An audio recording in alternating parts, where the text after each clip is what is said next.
We'll be telling you what DP Ruto has been or was up to this day. And also there was politics in Mululu, where the ANC party leader Musalia Mudavadi comes from, and we have details of that and more. Here are the highlights.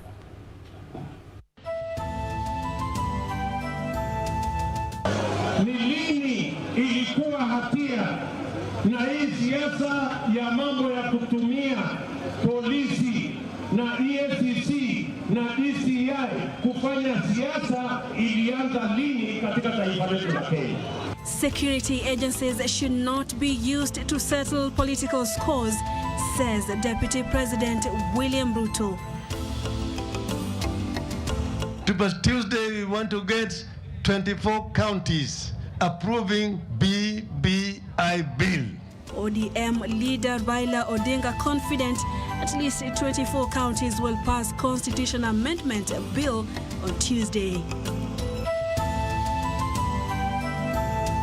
Social linguistic scholars in the country concerned, some local dialects are facing distinction. And we bring you the story of Kijabe, the town renowned for its no cigarettes and alcohol sale policy.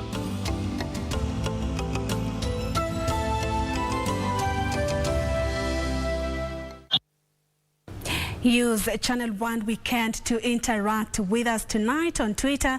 My handle is at @purity_Museo and at KBC Channel 1 News. Once again, the hashtag is Channel 1 Weekend. We are live on Facebook and YouTube. Simon Karotha is our sign language interpreter tonight. Welcome to the broadcast. I'm Purity Museo.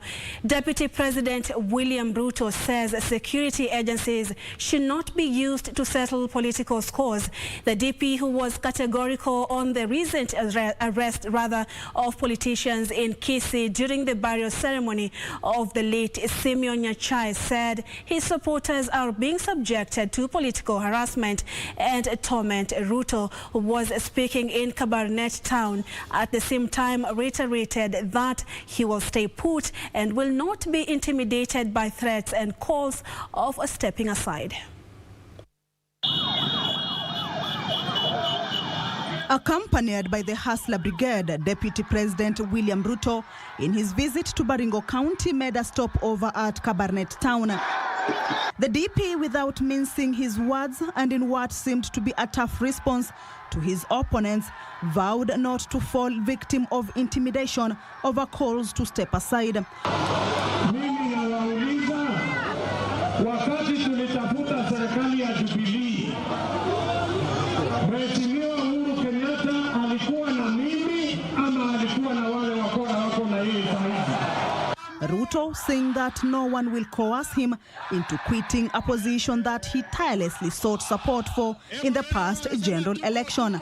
This even as he vowed to push the hustler narrative. Tuliwaambia Kenya hii mjadala itabadilika. The conversation is going to change. Na saa hizi Kenya mzima mjadala imebadilika. Sasa kila kiongozi na kila mkutano inazungumziwa hasla na wheelbarrow. Hasla na wheelbarrow. Msimamo wetu Rift Valley yote ni moja. Sisi wote tuko katika Hustler Nation. Sisi watu ya mlima ni watu ya bidii kama Wakenya wengine. Na huyu kijana yenu anaitwa Ruto ni mtu ya bidii, ni mtu ya kusukuma kazi.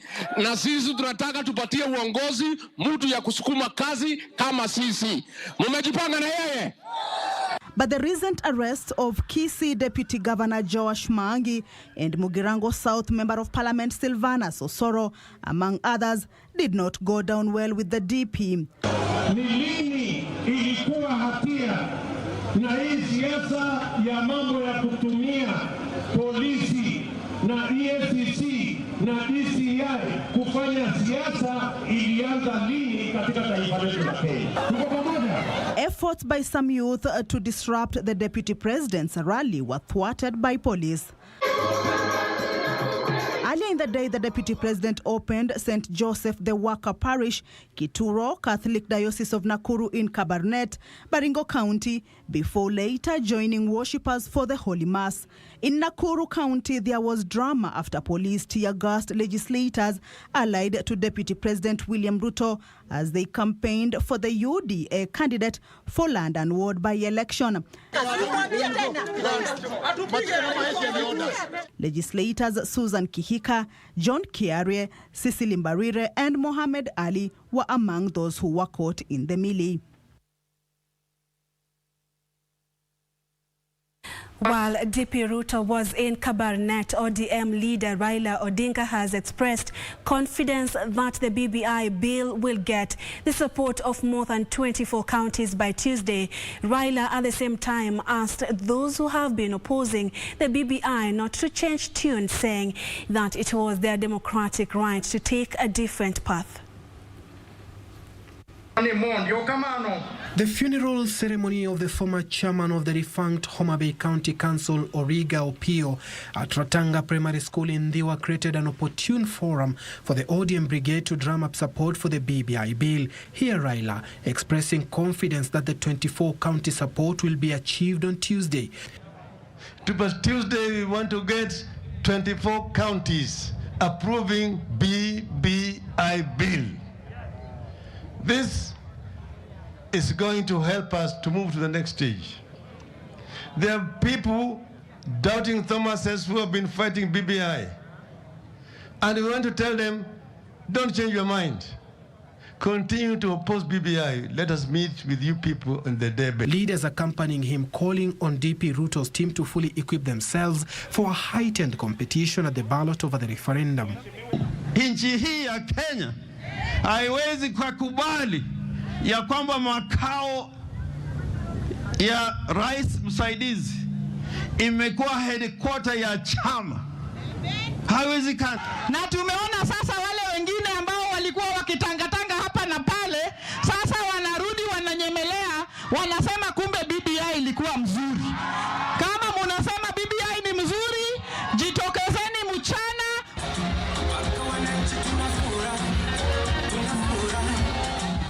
Elsewhere, Mombasa Governor Hassan Ali Joho, together with a host of legislators from the coastal region, toured Lamu to woo the electorate to support constitutional amendments proposed by the Building Bridges initiative. Joho used the platform to declare that his presidential ambitions were alive, saying time was ripe for other regions that have been receiving support from coast to also pay back.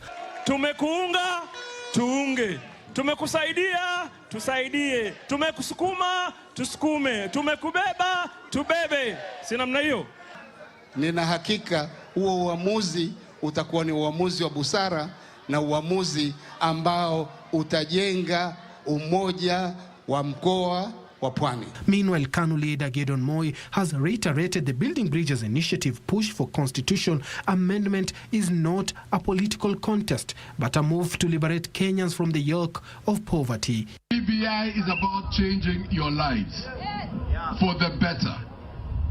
BBI is not about individuals. BBI is... He was speaking in Loitoktok when officially launching BBI campaigns in Kajiado County. Suleiman Yeri, Channel 1 News.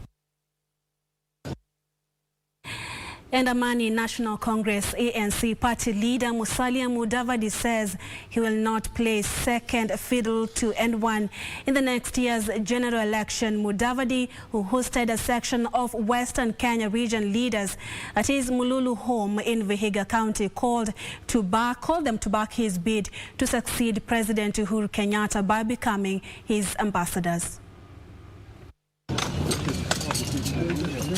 Amani National Congress party leader Musalia Mudavadi on Saturday met a section of elders from Western region at his Mululu home in Vihiga County. The consultative meeting was convened to discuss, among others, Western region's unity of purpose, agenda and political future. It is in this meeting that the former vice president reiterated his bid for State House come 22 is on course. Mudavadi called on the Luhya elders to back his candidature and advise him on how to proceed on his journey to the ballot. Now I ask you to support me, guide me, and become my ambassadors in our region and the rest of the country. use your networks among elders in the country to market my candidature. Elsewhere, Wiper Party leader Kalonzo Musyoka has warned the Independent Electoral Boundaries Commission to be vigilant, alleging a plot to commit election malpractices in the forthcoming Machakos senatorial by-election. Hivyo kama kuna county official ambaye amesajiliwa kama either clerk katika polling station ama returning officer or anything, tunataka majina yatolewe mara moja. His remarks coming as Maendeleo Chap candidate Mutua Katuku took his campaigns to Masinga constituency, where he pledged to ensure equity in resource allocation for development. Nyinyi watu wa Ndivini na Modhesia nitaenda kusukuma hii ikuwe constituency, hata ikiwa tutaenda kuomba sehemu zingine huko Yata na pande zingine, ili wakaaji wa area hii wawe wanaweza pata basari, pesa za CDF kama sehemu zile zingine. IBC has cleared 8 candidates to contest the March 18th by-election.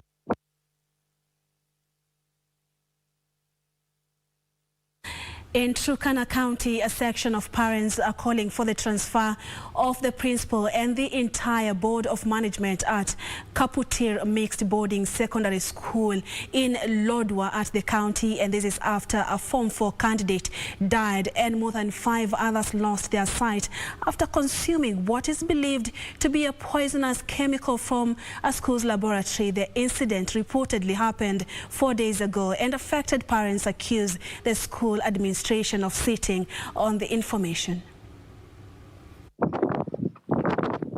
Panic has engulfed the entire fraternity of Kaputir Mixed Boarding Secondary School in Lodwar, Turkana County, following the death of a Form 4 student after he allegedly consumed poisonous chemicals from the school's laboratory.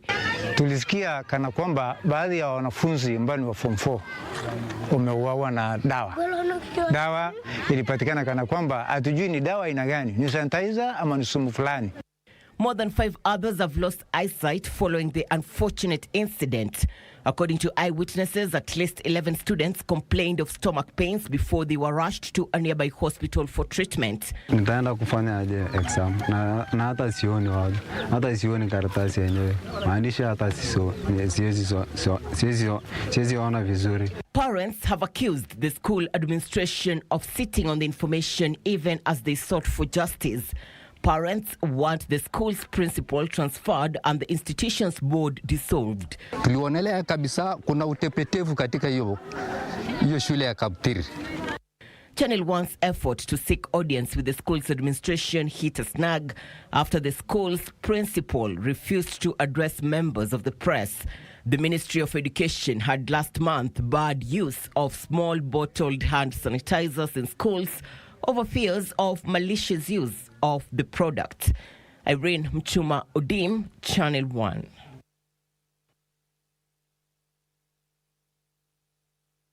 Such a sad report from a school in Turkana County. And staying with education affairs, the government has delivered 625,000 desks worth 1.9 billion shillings to public primary and secondary schools across the country. Education Cabinet Secretary Professor George Magoha says schools in Nairobi, Nyanza and Central regions have received a bulk of furniture. Professor Magoha, who toured Mundere Secondary School in Bundalangi constituency in Busia County, noted success of the initiative is as a result of concerted efforts involving officers from the Interior and Education Ministries.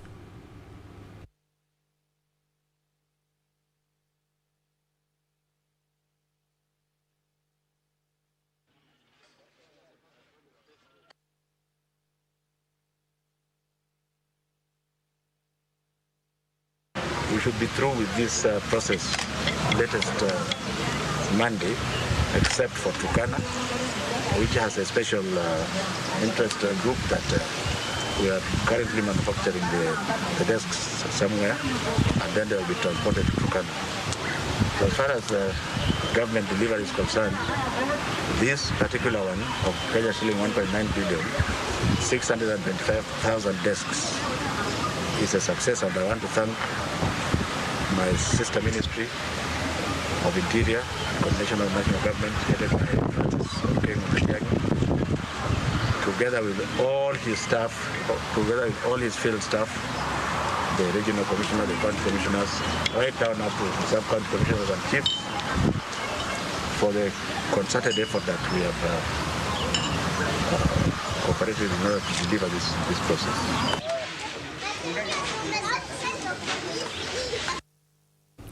You're watching Channel 1 Weekend this Saturday night. Tell us where you tuned in from on Facebook. Karanja, Jumbo, Mike tuned in from Limuru. Thank you, Destiny San. You are watching us from Machakos County. And more, you're saying that you are in Kisii County with your dad Samuel Orechi tuned in to Channel 1 Weekend. Charles Ngui from Kalongo Muthede and Bonnie was there. You're also watching from Kisii County. Keep telling us where you tuned in from and interacting with us. We're taking our first commercial break. Don't go anywhere. We have plenty more to come. Stay with us.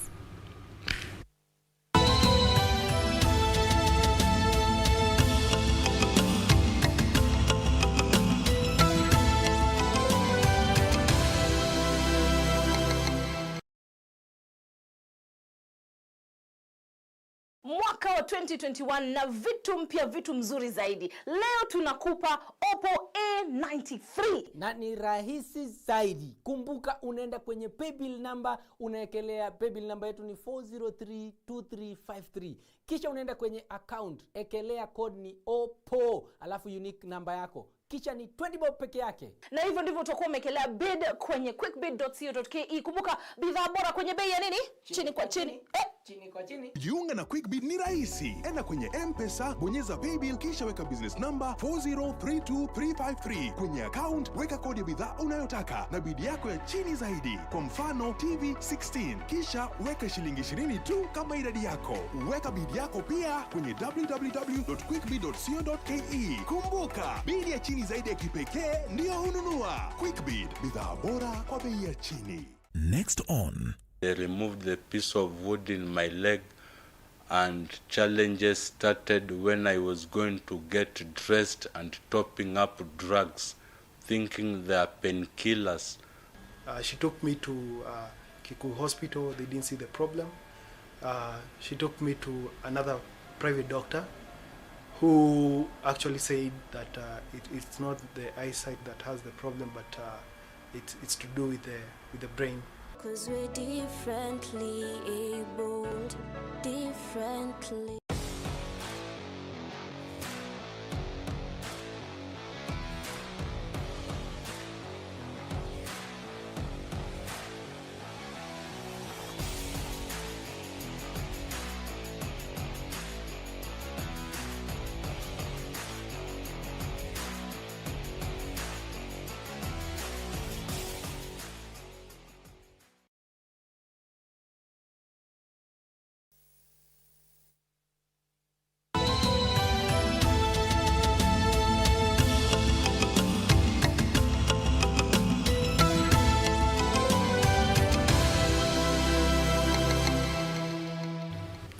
This is Channel 1 Weekend. Thank you so much for staying with us. Simon Karodha is our sign language interpreter tonight. Scholars in the country have expressed concern over fears of extinction of some local dialects, among them the Lusuba, famously known as the Suba, with its native speakers residing in both Migori and Homa Bay counties.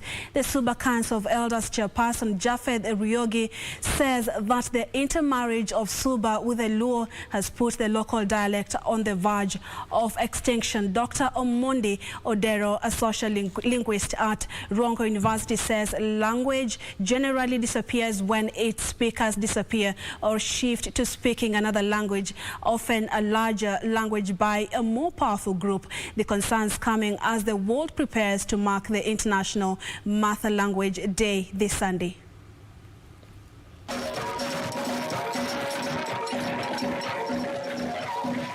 The Suba are a heterogeneous Bantu group of people in Kenya with an amalgamation of clans drawn from their main tribes, Ganda people, Luya people and Soga.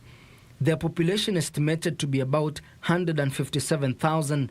The group speaks Suba language that is closely similar to Ganda language.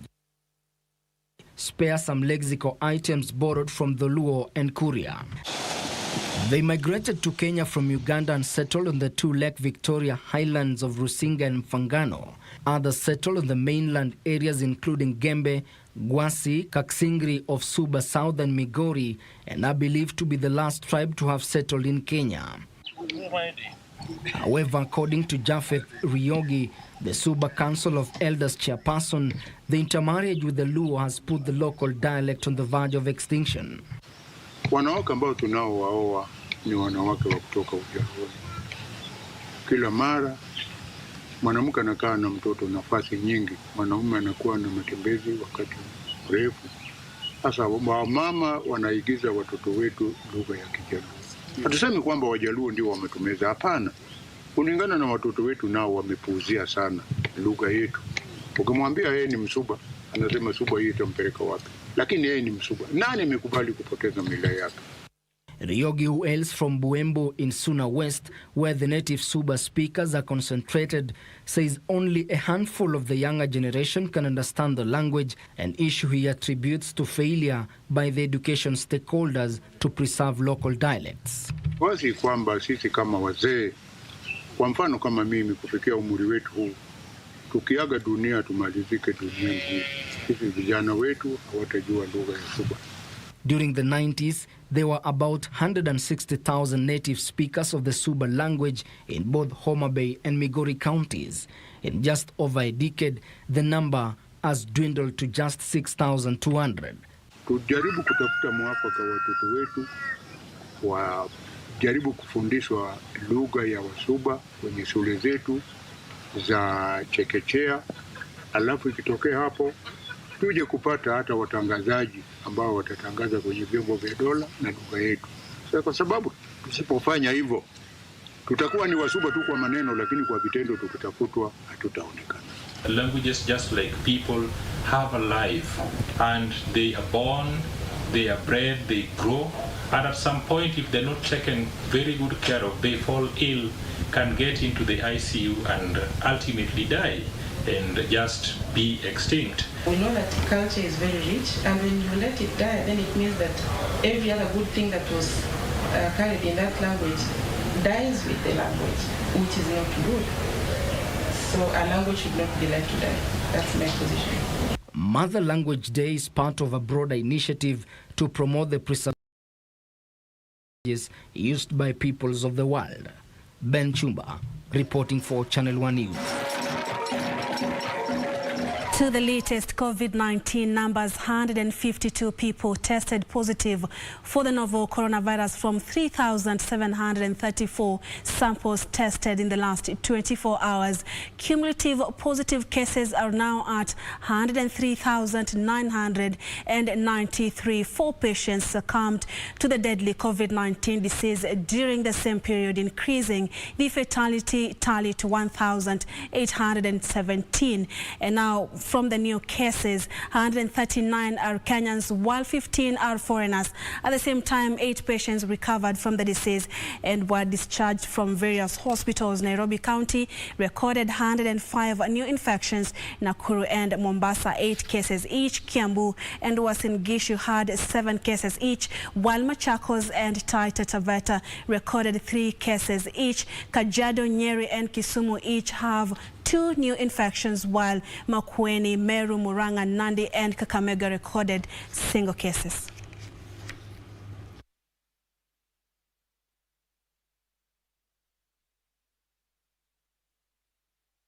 Now listen to this. Did you know Kijabe town continues to maintain the no sale of cigarettes and alcohol policy? As our reporter Ruth Wamboi found out on a recent visit, the small renowned town is a close-knit community which has made peace with their situation and is not willing to change even with times. Take a look.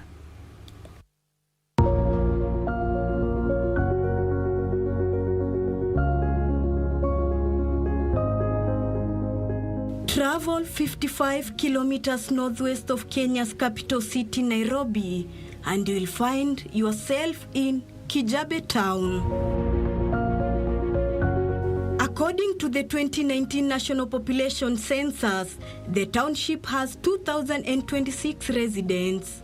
From time immemorial, Kijabe has maintained a zero-tolerance policy on sale of cigarettes and alcohol, a tradition that has been deeply rooted. Ili watu waweze kukubaliwa kuishi kwa kanisa na waweze kujua neno la Mungu, ni kama ilitumiwa sheria. Kuna sheria hiyo ambayo mimi najua tayari mmeshapatiwa, ambayo iko hapa katika kanisa hili, na ni lazima sheria hiyo inafuatwa ya kwamba mambo fulani hayawezi kufanywa katika ile hii ya Kijabe. Hapa tuone pombe ikiuzwa. Hapa uzago pombe, uzago sigara. Kijabe is also an area associated with the African Inland Church, whose missionaries build churches, schools and hospitals in the region. Many here feel spirituality has played a huge role in keeping the area sober. Kijabe hapa ilikuwa kama what we call mji wa kimbilio, ambapo wamisheni lengo lao lilikuwa kuwaleta ambao waliokuwa wamekataliwa. Kwa hivyo wanatoka sehemu zingine wanatorokea hapa. Hapa hakuna walevi, hakuna ukunywaji wa pombe, na hata unapojulikana unakunywa, kanisa na wazee wa kanisa na wachungaji lazima atakuita. Nevertheless, traders in neighboring towns such as Gishengo hold a different view. Hii biashara yangu nikianza, nilianza na sigara peke yake. Venye nilikuja hapa Gishengo, hakuna mwenye akuniambia eti nisiuze. Vile tunafanya kazi hapa Junction, East Stage, West Car Fresh. Hapana. Kwa nini? Juu unakutana na watu wengi, wengine wanakutusi, wengine wanaongea mbaya, lazima tukae hivyo. Just how do authorities and local leaders ensure youth maintain the status quo? Part of the initiatives that we have the like agricultural activities that we're doing, or we are doing like potato farming. That is through the groupings. We have also the dairy farming. We also have the like other surprise that we engage the youth to do. We also have the sports. We are also encouraging all the youths who are leaving college, who are leaving school, to come so that they can be self-employed. And just in case you are wondering how the town got its name, Masai walikuwa wanaishi hapa na ndio waliita jina Kijabe, kwa sababu hapa isipokuwa ni wakati huu miti imepandwa kwa wingi, kulikuwa na upepo mwingi sana. As we leave this town, my only hope is that other towns across Kenya can be able to borrow a leaf and bring out sober societies for the betterment of our future generations. Reporting for Channel 1 News from Kijabe, Kiambu County, I'm Ruth Wamboi.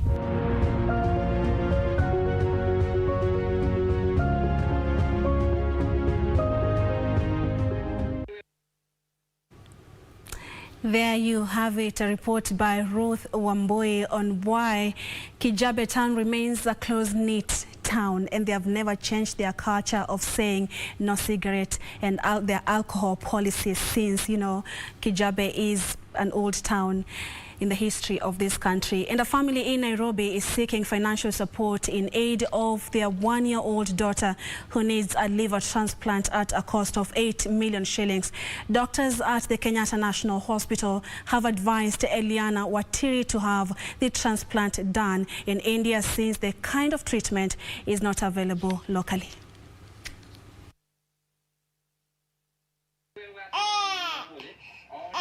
The family of Eliana Watiri is appealing to well-wishers to help their daughter undergo liver transplant in India at a cost of 8 million shillings. According to doctors at the Kenyatta National Hospital, the delicate sort of treatment is not available locally. Eliana was first diagnosed in Kenyatta National Hospital on 3rd September 2020 for prolonged jaundice, which generated to biliary atresia, a disease of the bile ducts which affects only infants. We have been attending clinics at Kenyatta, and according to the doctors, they say that this procedure needs to be done as the girl turns 1 year. By now, we are already late because we are supposed to do it in January. but because of the finances, they have not been able to do that. And it is a very delicate procedure because it also involves the donor who will donate part of the river to be given to the girl. So that's why it's very expensive for us as a family. We have done some harambes. We have not been able to raise the minimum threshold required to undertake that particular treatment. Eliana now has a swollen tummy because the liver is not properly functioning. We are appealing to people of goodwill to come on board and help us to save the life of this kid. We have not given up. We know that students are a blessing from God, and we hope that with you and me, we'll be able to save this girl's life and she'll lead a normal life. We trust in God that all shall be well. Well-wishers can channel their support to pay bill number 8018565, account name Eliana Wateri. The pay bill number once again is 8018565. The father to Eliana, Everson Mwaura Njoroge, can be reached on mobile phone 0721 149 816. 0721 149 816. Irene Mchuma Odim, Channel 1.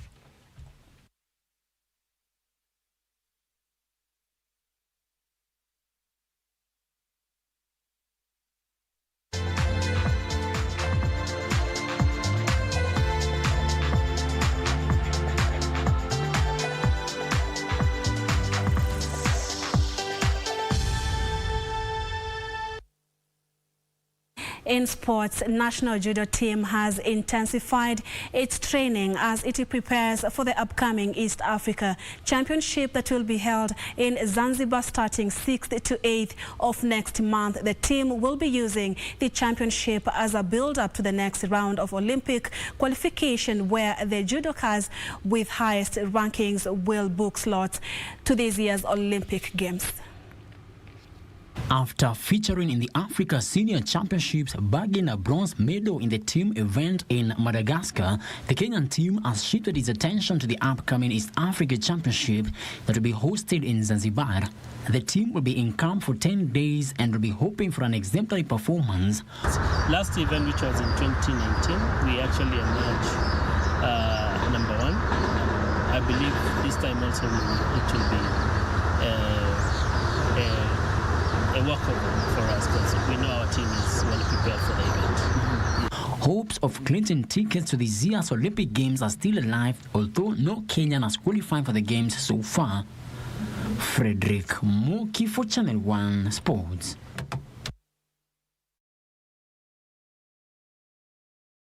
To get Matthew chapter 7 verse 7 as you skiza tune, dial star 811 star 817 hash. Matthew 7:7. Ask and it shall be given to you. Seek and you will find. Knock and it shall be opened to you. For everyone who asks receives, and he who seeks finds, and to him who knocks the door is opened for him. To get skiza tune, dial star 811 star 817 hash. Star 811 star 817 hash.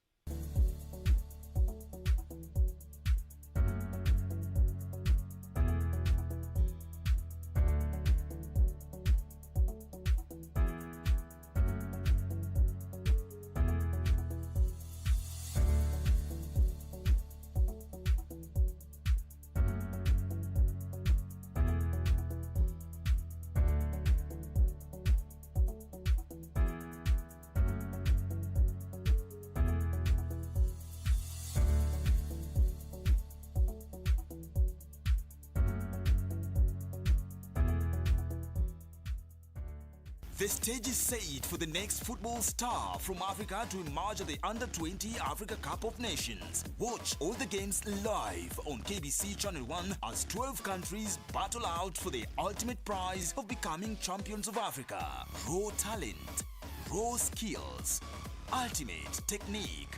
From Africa's finest uncapped talent, witness footballing dreams come alive at the Under-20 Africa Cup of Nations from 14th of February to 6th of March 2021. Live from Mauritania and exclusively on KBC Channel 1, your true sports partner.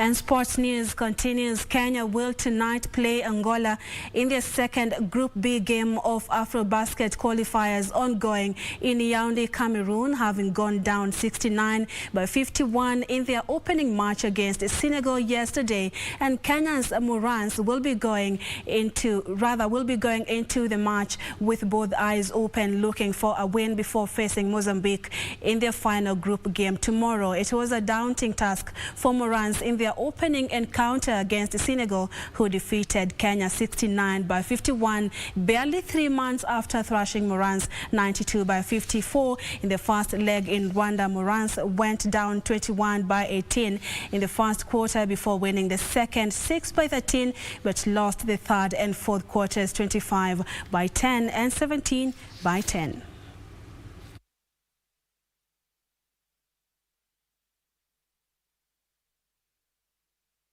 City Stars recorded only their third win of the season to distance themselves with a relegation zone thanks to a 2-1 win over bottom-placed Zukericho at the Kasarani Stadium. Kevin Okumu set City Stars on their way to victory when he netted for the winners in the first half, but Zoo leveled 5 minutes into the second half, and Eric Ombija ensured that the 3 points were sealed for City Stars when he netted the winner in the 80th minute. And in the other matches played today, Bidco United came from a goal down to beat Mathare United 2-1. KCB suffered their second loss of the season, going down 2-1 to Nzoia Sugar, while Kakamega Homeboys won a 5-goal thriller 3-2 against Western Steamer.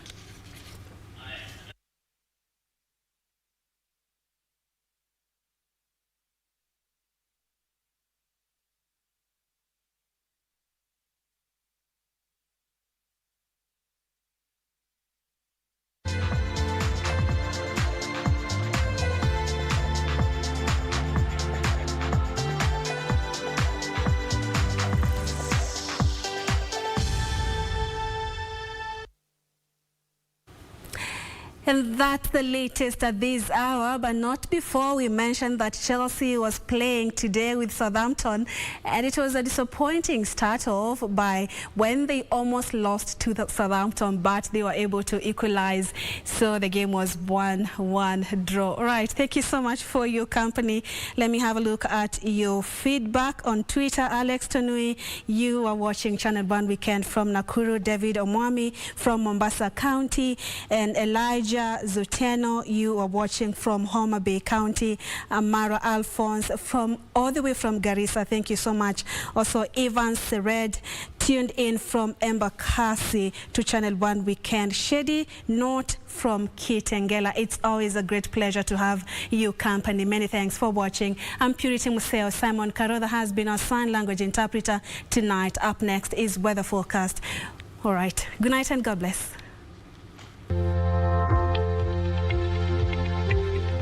Good evening. Saturday night it is, but be prepared for a wet Monday and Tuesday. As for tonight, most parts of the country will experience partly cloudy conditions, save for a few areas in the county of Nairobi and counties around the region. The Lake Basin region and western sector will tonight experience showers accompanied by thunderstorms over a few places. Sunday morning, the whole country will experience sunny intervals, but there'll be rains in Marsabit and also Kisii during the early morning hours. In the afternoon, we'll see sunny intervals continuing across the country, but there'll be showers in Marsabit. Kisii, Narok, and Kisumu will experience showers accompanied by thunderstorms over a few places during the afternoon hours. A few areas in the county of Samburu will experience showers accompanied by thunderstorms. And for you in Nairobi, Meru, Nyeri, expect showers during the afternoon hours. And also for you in Voi, expect showers during the afternoon hours. Let's cross over to temperatures, and a beautiful one it is. The capital will experience highs of 27 degrees Celsius. Lodwar and Mandera will experience the highest across the country at 37 degrees Celsius. Let's now cross the borders and have a look at the international forecast. Good night and a blessed day ahead.